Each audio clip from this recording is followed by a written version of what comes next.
Jingle bell. How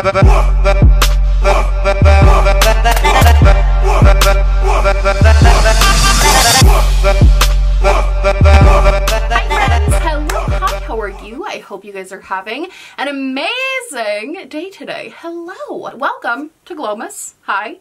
Hello. Today's candle of the day is Believe It or Not from a small candle company called Wicks and Tricks. I will link them down below. Their candles are so scented and powerful and I'm obsessed with them. This one in particular is a really beautiful like coffee hazelnut beauty. I love it. It's amazing. 10 out of 10 would recommend. I believe they're soy. Yeah, they're soy wax candles, which I really like. So today's video is a very special collaboration with one of my good friends, Michele Wang, here on YouTube. I love Michele. Genuinely, just like as a side note, truly one of the nicest people. I've talked before and done a few knit with me videos and talked about my love of knitting. Michele is also a fellow knitter and she messaged me one day and was like, hey, I have some extra yarn. Do you want me to send it to you? And I was like, oh my god, yeah, I'm trying to knit my dogs a hat. I am trying to do that. It's not going well. But I was like, yeah, I'm trying to knit my dogs a hat. Like that would be amazing. I'd love a couple extra yarn. She sent me the biggest box of yarn you've ever seen in your life. It was like a monstrous size of yarn and all of this beautiful yarn that was like perfect and beautiful fall colors, and it brightened my whole day. She is a wonderful, wonderful spirit. If you want to know if luxury makeup is worth your money, Michele is the channel for you. She does these amazing in-depth reviews. Her personality is so laid back and kind. She's just generally a funny and positive person to be around and to talk to, and I really, really love her, and I love her channel. So please go check out Michele and her content. I think she's absolutely amazing. 10 out of 10 would recommend. So today's video, we actually had the idea of like revisiting a tag. So back in the end of 2018, almost 2 years ago to this day, Mel Thompson it might be 2 years ago to this day that she uploaded it. No, I'm off by like 3 days, but almost exactly to the day 2 years ago, Mel Thompson uploaded the Truthful YouTuber tag. And tags used to be a lot bigger than they are now. I feel like they're not as prevalent in the YouTube beauty space anymore, which makes me sad because I've always loved tag videos. This tag was basically revolving around being a truthful YouTuber and just like exposing yourself, being honest. And at the time, I really loved the tag. So about 2 years ago, I filmed my response to these questions. And at the time, I was at about 16,000 subscribers. And obviously now I'm where I am now. And Michele also in the past 2 years has shown a pretty extensive amount of growth. I thought it would be really cool to look back at these questions now that it's been 2 years, which feels crazy because I remember filming this tag. It does not feel like it was 2 years ago, but that'd be cool to look back on these questions now as kind of a bigger YouTuber, as I've been doing this a lot longer than I had back then. Just kind of give some honest answers and go through it. So that's what we're gonna do today. I'll leave the tag questions down below. I'd love if this got started going again because I always thought this tag was really fun and also really cool to like hear what people's answers were. So the very first question of the tag was, have you ever received a product, tried it, didn't like it, and then decided not to review it? Yeah. Literally that happens now all of the time. There's so many times that I'll receive products from brands, whether the brand asks first or not is dependable. I do get a lot of things randomly sent to my PO box that I'm like in no way expecting. And then other times brands will reach out to send things and I'll try them and sometimes I really hate them or sometimes I don't try them at all. A brand pretty recently actually, like probably a couple months ago, sent me just a ton of stuff. And as soon as I got it, I was like, I am never going to use this. So that went straight to donate without even using it because what I've kind of learned now is it's not even worth it to try it if I know that I'm not going to keep using it over time. It's much better to just donate that and give it to somebody who's actually going to get a lot of use out of it. So now I don't even try a lot of the products, but sometimes I do try products and I don't talk about not liking them. Typically that is only with indie brands. There's not a lot of bigger brands that have me on their PR list that I wouldn't just tell you guys I didn't like a product, especially if it was a really hyped up product that, you know, people wanted to know about. But if there's a product that is from a smaller brand and they sent it to me, I don't really like talking about products I don't like from smaller indie brands. I'll do it occasionally if I think a product is really bad or again if it's one that's super hyped up, but I typically, like, I'm thinking of one brand in particular that recently sent me their new collection and I just didn't like it. I thought the shadows were kind of patchy, I thought the shimmers were lackluster, and it was a brand that had really successful palettes previously. I just didn't feel like it was like nice of me to crap on something like that. So yeah, absolutely. Especially when it's smaller brands, I will try something, and if I don't like it, sometimes I just won't talk about it. Because I don't want to use my platform to like take money away from a singular person. Like, that's just not what I'm trying to do. Are there products that you use alone, but you don't show or use online? There definitely have been. I'm trying to think of like an example of one. Weirdly, I use my Smokey Glow stuff from Midas like a lot, and I use the highlighter pretty much every day in my highlighting routine, but I don't like to use it too much when I'm filming videos, and that's really just because I feel like it's very annoying to be like, oh, and on my face is like my thing. Like, I just feel like it's annoying at a certain point to constantly push your own products. So that's something I use a lot, like alone, but don't show on camera too often. I use my actual collab a lot, obviously. There was a time when I still had my, especially in the past 2 years, I'm trying to reflect, there was a time when I had my Kat Von D contour, the Shade and Light contour palette still. The Kat Von D was like heavily canceled, and I remember I would use that contour palette alone, but I would try not to use it in videos because I didn't want to link it. But for the most part, I don't really have things from like brands that I don't support that I feel like I need to hide or anything like that. I definitely used to, because there was a time when I was into makeup, but I wasn't really into the ethical side of makeup. I wasn't really caring about if I was buying things that morally lined up with what I believed in, whereas now I definitely do. So there was a time probably in the past 2 years where I was like just not really showing stuff that I had because I had bought it before that change kind of happened. But after that change has happened, there's not a lot right now that I would be like, oh no, hide it in the drawers, I won't show you guys. Are there products you won't buy because you won't support the brand? Oh yeah, 100%. I feel like I need to do a video, maybe that would be a really good video, is another updated brands I don't support video. I did one of those videos way back in like 2018, and actually some of the brands on that list have changed to where now I do support them, and now brands have been added to that list that I don't support.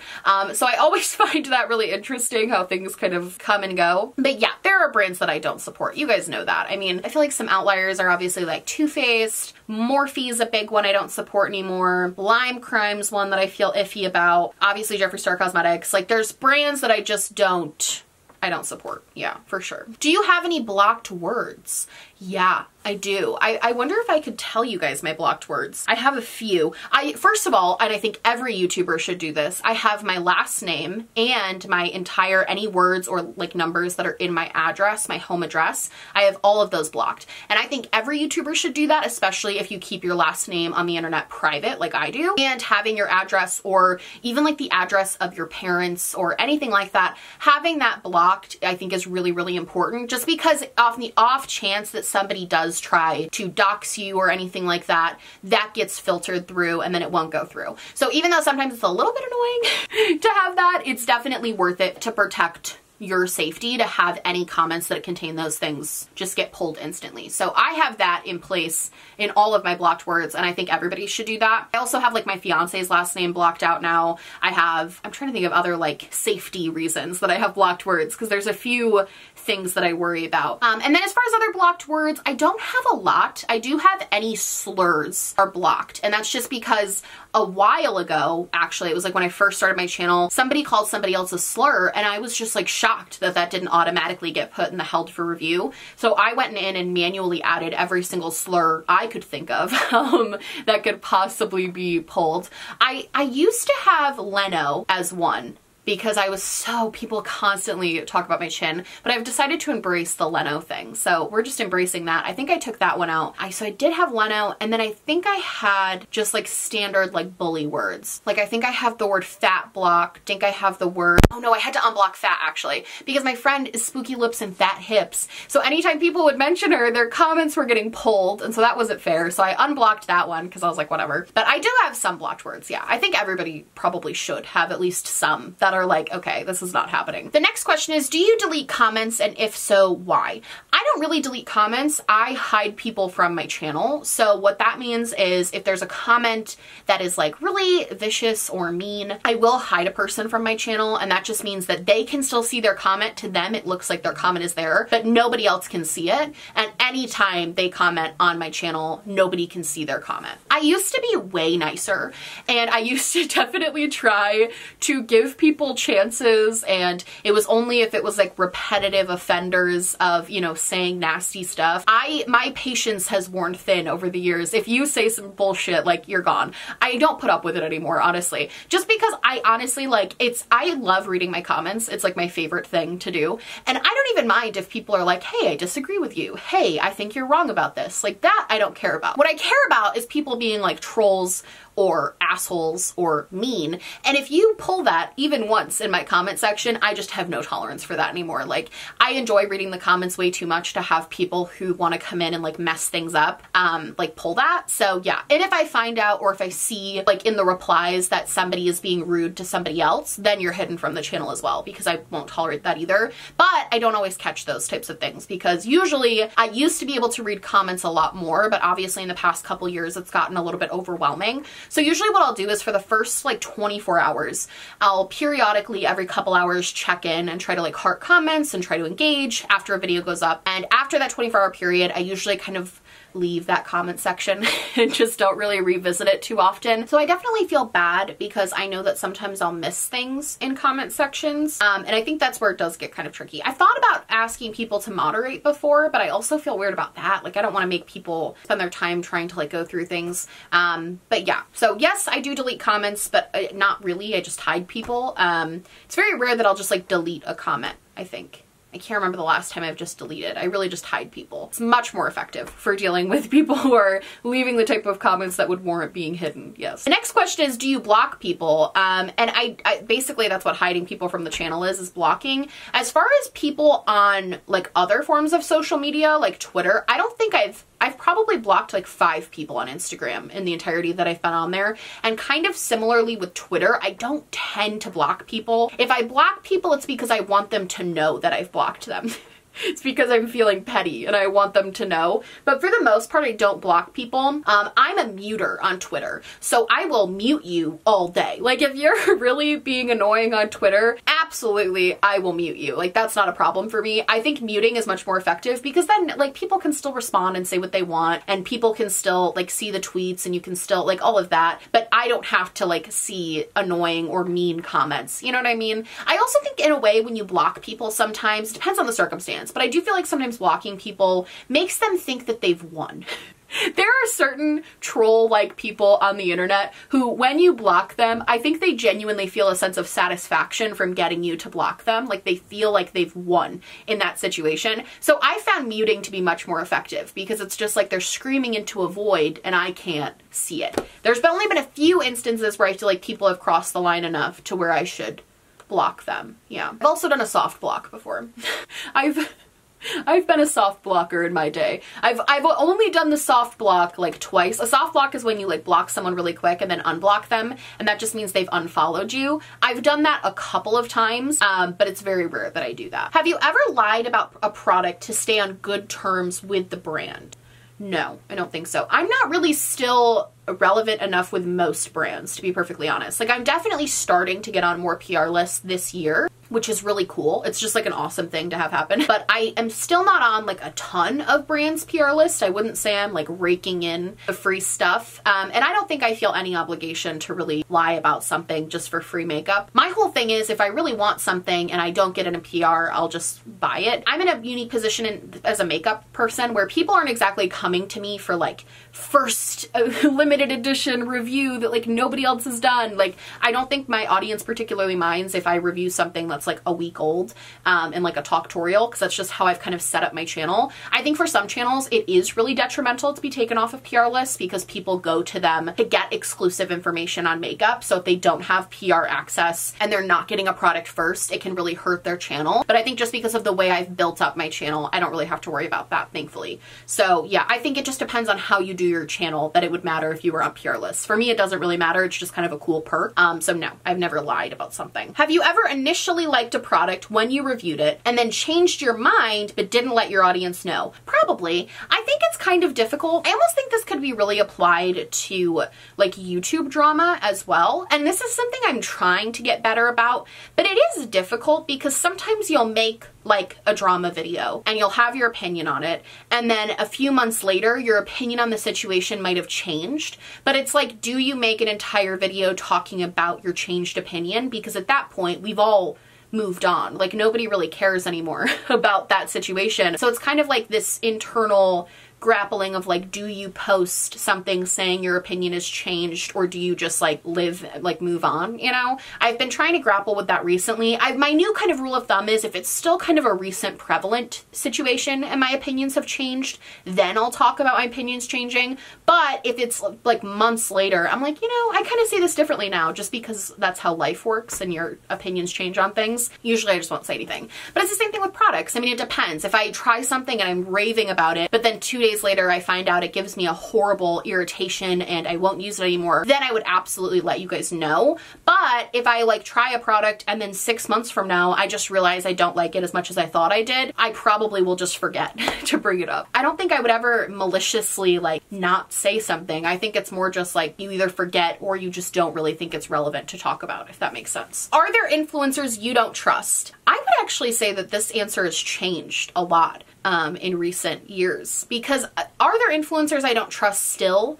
Yes, but it's not necessarily because I don't trust their makeup reviews. I think it's that I know this is gonna sound really bad, but it's like I don't really trust you as a person, I guess. Like there are influencers that my opinion has changed on pretty drastically just because I don't align with them morally, and those are the people that I don't trust anymore. Where it's not so much as about makeup. I don't feel like people are lying about makeup or sponsorships the same way that they were in like 2018. I think a lot of that was called out back in like 2016 to 2018. And I would have to say through like 2019 to 2020, I don't know of a ton of influencers that are like just lying about sponsored content anymore, or just not disclosing sponsored content, or just lying about, you know, PR. Like I don't know of a lot of people that I can name off the top of my head that still do that. It's not people I watch. So it's more like influencers I don't trust like morally. I just think they're shady. Should I name people? No, I'm not gonna name people I don't trust. That's rude. I feel like you could assume who I don't really trust. Influencers I trust the most, oh yeah, there's a few. I really trust Christy from Raw Beauty Christy, Samantha Ravendall, all of my friends, I trust all of their opinions. So like Abby, Nisa, Lacey, obviously trust their opinions on makeup. I tend to buy a lot of things based off of their recommendations. Michelle, who I'm doing this collab with, she's a person I really trust, especially when it comes to luxury makeup. Teresa is dead. I have a great deal of trust in. Yeah, I feel like that's a good list of people I really trust. Secret tips or product application that you don't show while on camera.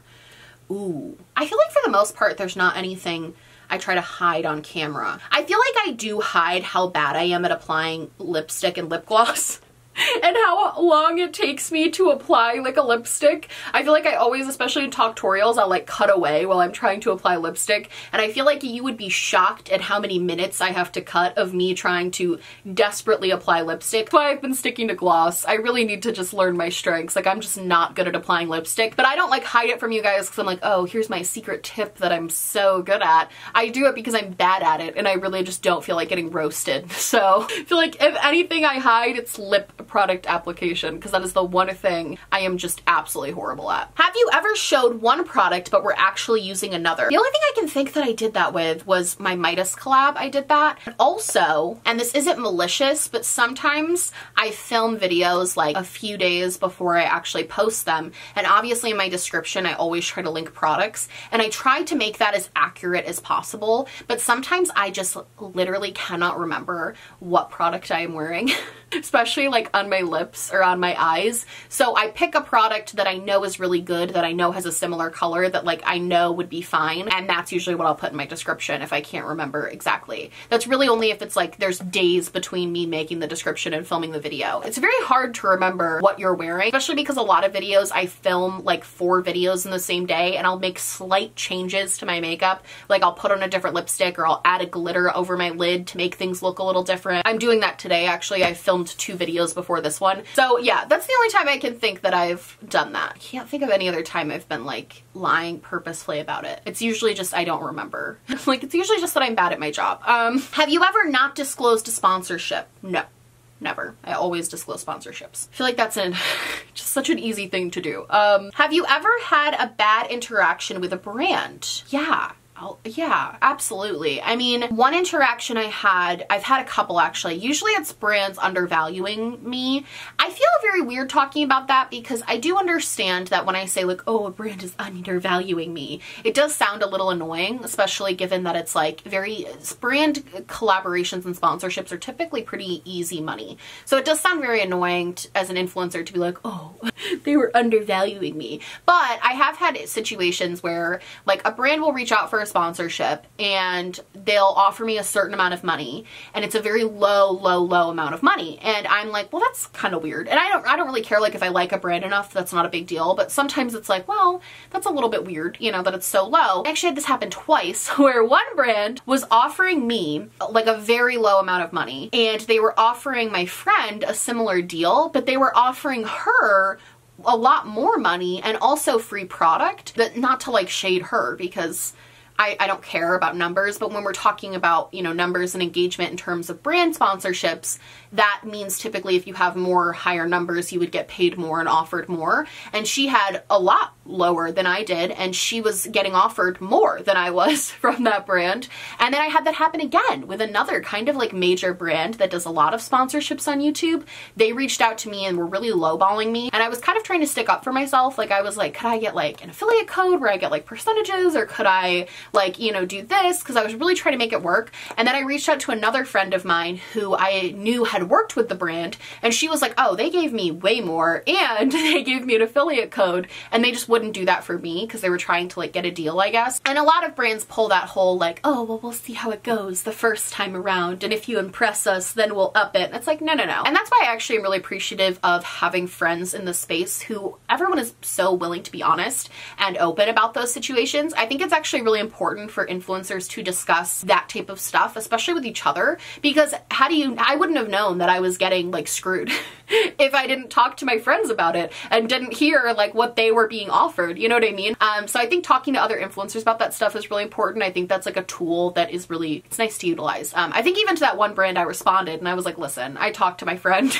I know how much you offered her, and I know that I have like a similar, if not more value than that. So usually that's what happens. It's just interactions with brands that are negative. Is usually a brand just trying to like lowball you or being annoying about something. Have you ever bandwagoned with other people's thoughts on a particular product? No. But I think what that really is I actually don't watch a ton of traditional makeup content anymore. I watch makeup videos and makeup reviews, don't get me wrong, but I don't think I watch as many traditional like favorites videos. If a product that I know I want to review is coming out, I kind of go out of my way not to watch reviews about that product, pretty much for this exact reason. Because I think probably in the past I had bandwagoned, like I can think of like, especially Subculture. I had 12 subscribers when I made my Subculture review, but I remember with Subculture, I was definitely influenced by other people hating it. I went into it knowing I was going to hate it because everybody else had. So I've tried in recent years especially not to do that. So if I know I'm going to review something, I typically won't watch what other people say, because it is really hard not to be, to this like question's credit, I don't think people would intentionally bandwagon on purpose, but it is very hard to hear other people's criticisms and not have that kind of echoing in your own head of like, oh wait, yeah, that is kind of weird, or like, oh wait, and like not be nitpicky about that. So I think that if I ever did bandwagon, it would have been unintentional. The final question, things other creators do that get on your nerves. Well, I really dislike when creators don't disclose sponsorships. That's an obvious one. That always grinds my gears. I just think that's so annoying. Even on Instagram too, when people are like sneaky about it, that always annoys me. I also feel like one thing, it doesn't necessarily annoy me, but it's definitely something that I'm like, I always like notice and I'm like, oh, I just wish you wouldn't do that, is I do feel like there's a lot of creators, especially smaller creators, and it's hard not to do this, but I always wish I could just say something, because I'm like, oh, I'll see them like be themselves in videos, and it's such a beautiful thing, because when you're yourself on YouTube and you're like being your own person, I feel like channels always do better when they're just authentically themselves and just like not trying to be other people. But a lot of times I'll see smaller creators trying to imitate bigger beauty gurus and more traditional beauty gurus, and I know that that's not like really how they are, because I've seen videos where they do act how they really are, but then other videos they like switch it up to try to act like other creators, and I always think that is kind of an annoyance. I also do think, and especially I never thought I would say this, because I never thought that like that would be a thing. But I definitely do think there is an element of like social climbing that happens in the beauty space. And I do think it's a little bit, just kind of frustrating. I don't mind when people like reach out to me for collabs. Like I reach out to other people for collabs. I did for Glowmas, as you've probably seen. I do collabs with people of all different sizes and I love doing it. I think what bothers me is when people reach out for collabs and there's been like no anything beforehand. Like there's been no sort of like dialogue. Like the people don't even try to like talk to me first or get to know me first. It's like people who reach out to me and they just like want to do something and they just like want something from me basically. And I will say I see that even in the smaller space, like people using my friends, and I'll see, you know, people trying to work with other people just for the sake of views. And that always does kind of annoy me, just because I get that YouTube is competitive and I also get that there is sort of a business aspect to it for a lot of people. But I do find, especially because I consider a lot of people friends, but I do find too that like you can go about those types of things and you can try to help yourself without necessarily it's seeming like you're just using people. You know what I mean? I just think that's really important. That always, not even annoys me, it just kind of makes me sad. But it's not even necessarily with me. I just see my friends sometimes like get used for things and it always annoys me because I'm like, come on, stop it. It's not always all about the views. Anyway, that's gonna be it for me. Make sure you go check out Michelle's channel and you check out her video kind of going over these things. I'm sure she's gonna have some really interesting answers. Thank you to Mel Thompson for creating this 2 years ago for me to revisit. If you're any type of channel and you want to do this, I think it's a really fun tag. And yeah, I love you guys so much. I hope you liked this video. If you did, please like and subscribe, or just like, or just subscribe, or do neither. Honestly, just so happy you're watching me. Thank you so much for being here. My merch, including my Glowmas merch, my social media, and everything I'm wearing on my face will be linked down below, along with links and information about the Georgia Senate runoff races that are happening on January 5th. Super important. Stay informed, stay involved. I love you guys so much, and I will see you in the next one. Bye!